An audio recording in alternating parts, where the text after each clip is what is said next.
My name's Rylie Green. I'm current Head of Department of Bioengineering at Imperial College London, but I'm also a Professor in Bioelectronics. In particular, I work in implants, but also wearables, and we design the actual materials that we use to make implants and put into and onto the body so that we can get better communication with body tissues.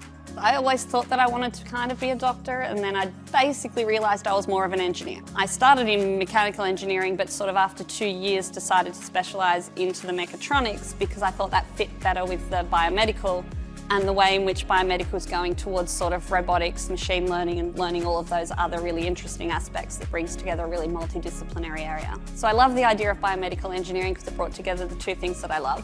Always, throughout every part of my career, I've always just taken an opportunity. You don't always know exactly where you're going, but you make the best decision at any given time. Just thinking about, would it be fun to do that next thing and try it out and move within that. Thanks to UNSW, I've had a wonderful opportunity, great start to my career, and we've got more to go from here.